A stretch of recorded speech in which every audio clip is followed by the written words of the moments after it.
We're going to take a quick look at the July 28th Lucarelli and Castaldi Cup race in Prospect Park. The last race I posted, not a lot happened. This one was a little bit more aggressive throughout, which was nice. I tend to like those races.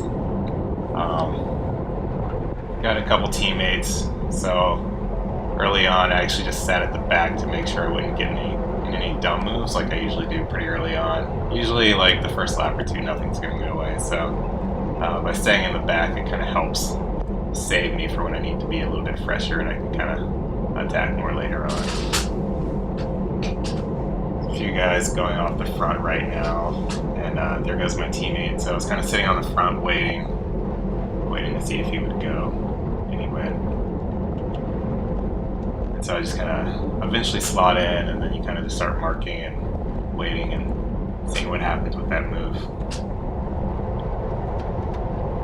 Letting the gaps open because I don't want to connect the field to that move up there.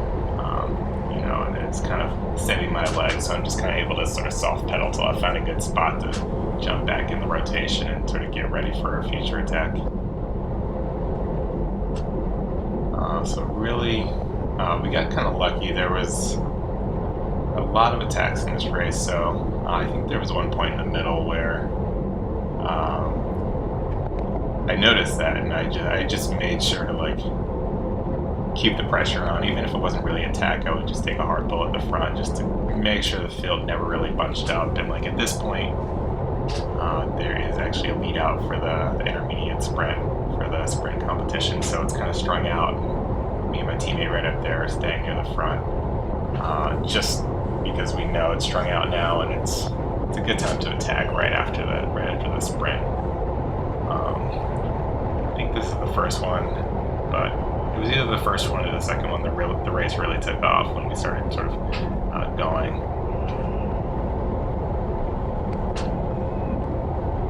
And so I see my teammate go, so I let a gap open up. I'm not gonna drag the field across, and then you kind of see, you can see right now, it's like guys that are attacking, but the attack's just not hard enough, and so it's at this point we're just gonna drag the field back across to the attack that just went. Kind of kills the whole plan for waiting for the sprint and going off the sprint, but it's still worth kind of going for it. So I think we maybe had a small gap behind me, but rather than wait up, I kind of just make sure to try to stay near the front and wait for it to slow down a little bit, and then at that point, like I said, just try to keep the pressure on. So nothing's going to get away. We're about to go into the downhill. It's highly unlikely if you attack on the downhill you're going to get away. The field's going over 35 miles an hour, so as an individual you're not going to really be able to open up that gap. But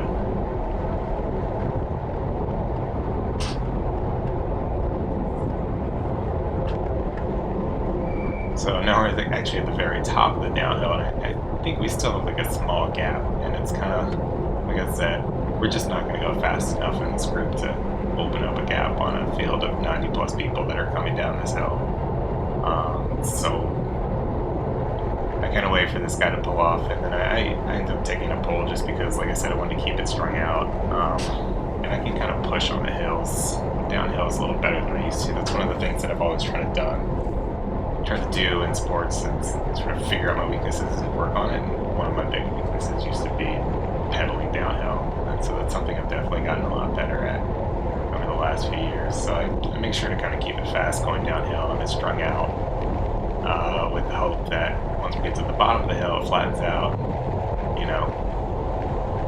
we can really get a legit attack going. So there my teammate is. I think we still have maybe a 2-second gap if anything, but it's staying, and so we're just kind of constantly keeping the pressure on. And it's one of those things when my teammate goes, it's I feel like I have to sort of reciprocate, so I'm gonna go to the front, keep pulling, even though we're both right there. We're the two guys that hopefully we'll get into a move at some point. We're kind of sacrificing ourselves for each other, sort of repeatedly over and over again. It's not the best strategy, usually doesn't work, but it actually kind of worked out today.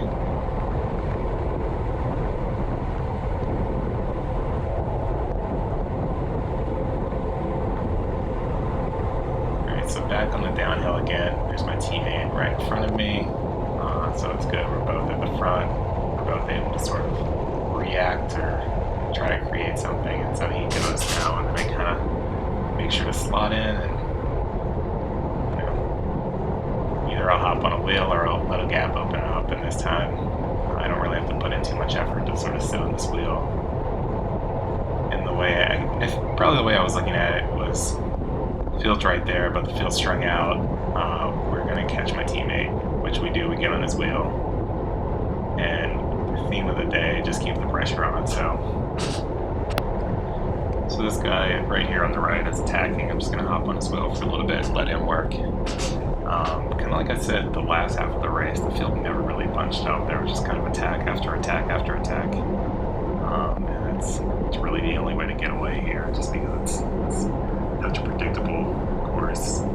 I do think that this is around the time that the final breakaway ends up sort of coming together. So, the field's no more than 5 seconds behind us at this point, but it's one of those things that at this point I've committed to just pulling and attack, not necessarily attacking, but getting on attacks and just like trying to keep it so the field's chasing for as long as possible.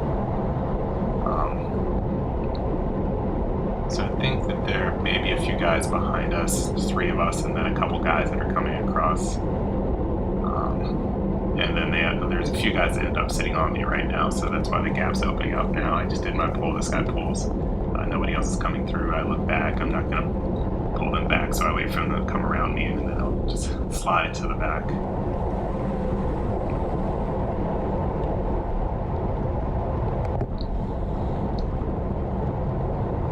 So this guy that's going is actually the guy that initiates the move that ends up staying away.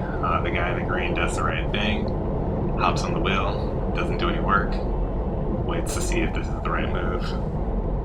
They just kind of roll up the front. For some reason, the brakes at always tend to just roll off the front like that. It's not going much faster than this, but you get the right guys from the right teams and at the right time, and that's how it happens. And so I'm just kind of sitting at the front waiting.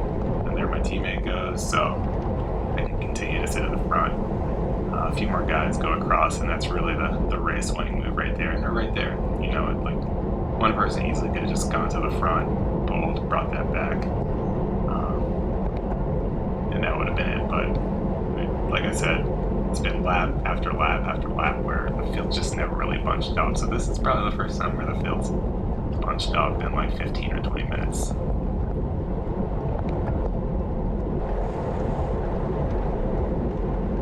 So the brake's gone. This is the last lap, and I'm just kind of sitting at the front.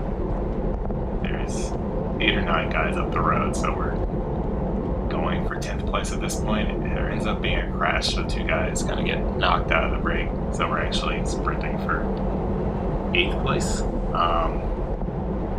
So at this point I kind of put in an effort. This guy goes.